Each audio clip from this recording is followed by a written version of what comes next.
मायके का मोह छोड़ दो ननंद रानी। नमस्ते मम्मी, कैसी हैं आप? नमस्ते बेटा, मैं ठीक हूँ, लेकिन तुम कुछ ठीक नहीं लग रही हो। क्या हुआ? फिर से किस बात पर दामाद जी ने झगड़ा हुआ क्या? हाँ मम्मी, पति पत्नी में ये सब चलता है। ये रिश्ता ही ऐसा है, कभी धूप कभी छाया। आप तो जानती हैं, अभी शादी को कुछ ही समय हुआ है। आपसी समझदारी बनाने में वक्त तो लगेगा ही। आप परेशान ना हो, ये सिर्फ समझ का फेर है, इससे ज़्यादा कुछ नहीं। लेकिन अब सुबह सुबह झगड़ा हुआ तो मूड पर असर तो आएगा ही। लेकिन आप परेशान ना हो, सब ठीक है। कितनी समझदार हो गई है मेरी बिटिया। बस बेटा, ऐसे ही हमेशा समझदारी से काम लेना। रिश्तों में मनमुटाव तो चलता रहता है, लेकिन इस मनमुटाव को रिश्तों पर कभी भारी नहीं होने देना चाहिए। अपनी समझदारी से तुम जल्द ही सबका दिल जीत लोगी, फिर सब ठीक हो जाएगा। चलो बेटा, मैं फ़ोन रखती हूँ, तुम अपना ख्याल रखना। Okay mummy. इतना बोल नमिता ने फ़ोन रखा ही था कि दरवाजे पर खड़ी सासू माँ अंदर आ गई और बोली, नमिता, कब तक घर की छोटी छोटी बातें तुम अपने मायके में बताती रहोगी? अब तुम्हारी शादी हो गई है और यही तुम्हारा घर है। इस घर की मर्यादा का ख्याल रखो और यहाँ की बातें कहीं और मत बताया करो। तुम शादी करके इस घर में तो आ गई, लेकिन लगता है तुम्हारा मन अभी भी मायके में ही रह गया है। अब मायके का मोह छोड़ो और ससुराल संभालो। अपना और अपनी माँ से कम बात किया करो।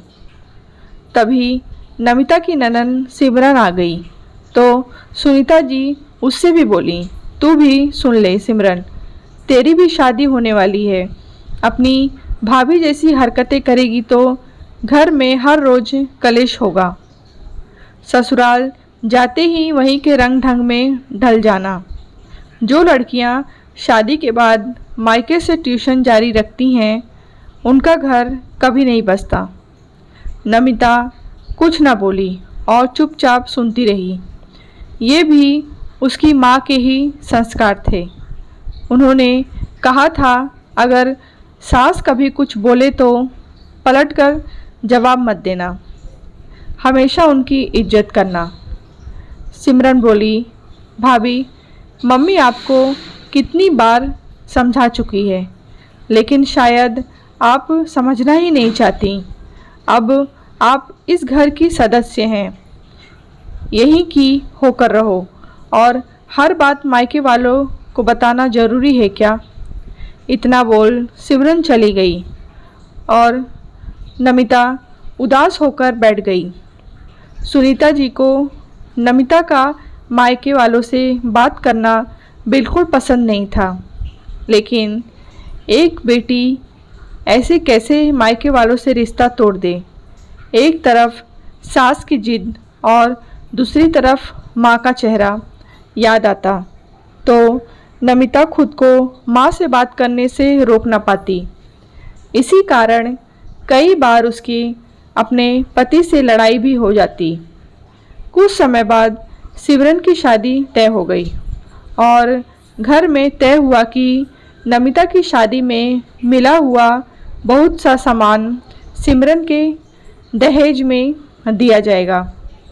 नमिता ने ऐतराज़ किया तो सासू माँ ने फिर कह दिया, मायके से और मायके के सामान से ज़्यादा मोह मत रखो। अब तुम यहाँ की हो, यहीं के बारे में सोचो। और फिर सिमरन तुम्हारी बहन जैसी है, उसे कुछ देने से तुम्हें ऐतराज़ नहीं होना चाहिए। तुम्हें तो खुद आगे आकर उसे ये सब देना चाहिए।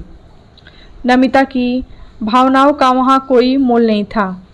पतिदेव की तरफ आशा भरी निगाहों से देखा तो उन्होंने नज़रें फेर ली।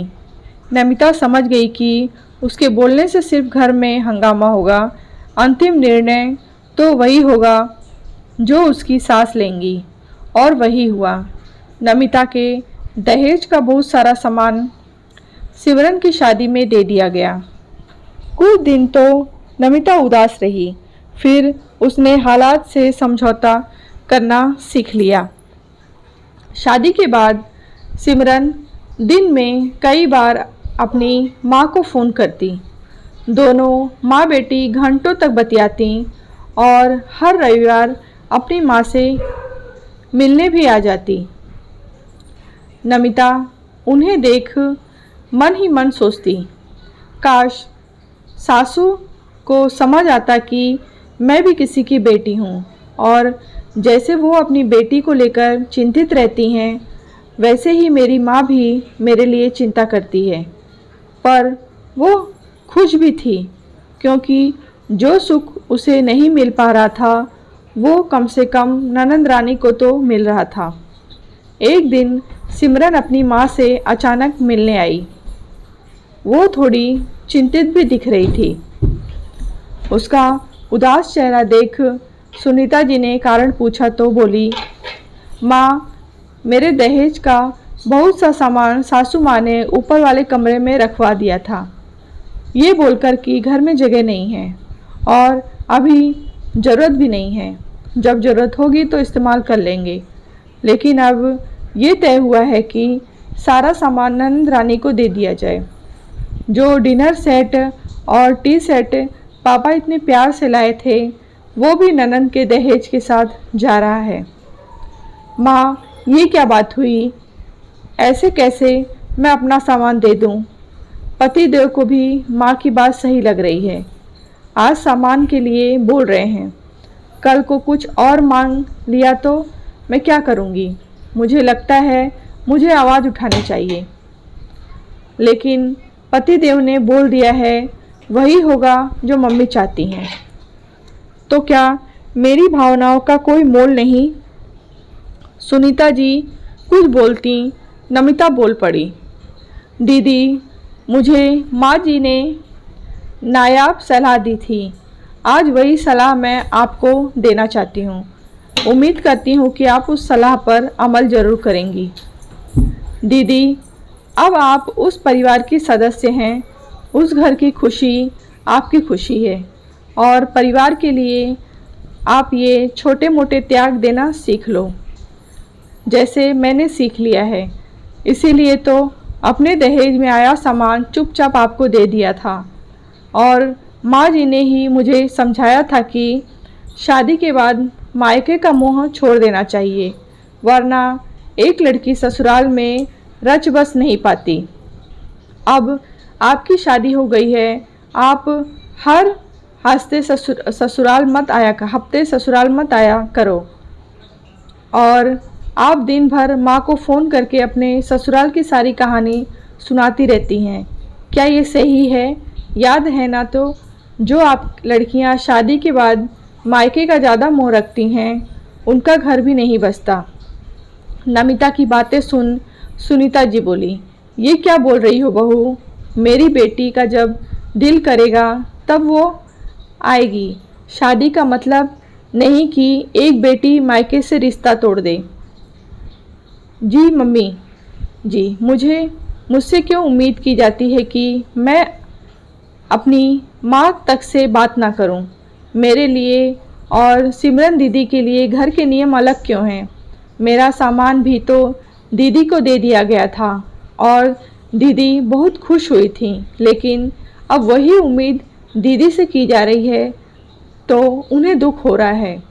दीदी के साथ जो हो रहा है, अगर वो गलत है तो जो मेरे साथ हुआ वो भी गलत था। इतना बोल नमिता वहाँ से चली गई। अपने दिल की बात कह देने से आज वो बहुत हल्का महसूस कर रही थी। मन में पल रहा गुब्बारा आज फूट गया था और इसी कारण वो अब हल्का महसूस कर रही थी। अपने कमरे में आते ही उसने माँ को फ़ोन लगाया और उनसे ढेर सारी बातें की। उधर सुनीता जी और सिमरन एक दूसरे का मुंह देखती रह गईं। ऐसा लग रहा था शिकारी खुद अपने जाल में फंस गया है। सुनीता जी ने खुद को नमिता की माँ की जगह रखकर देखा तो उन्हें बहुत बुरा लगा। कहते हैं ना, जब तक खुद पर नहीं बीतती, सामने वाले के दुख का एहसास नहीं होता। बस कुछ ऐसा ही सुनीता जी के साथ हुआ था।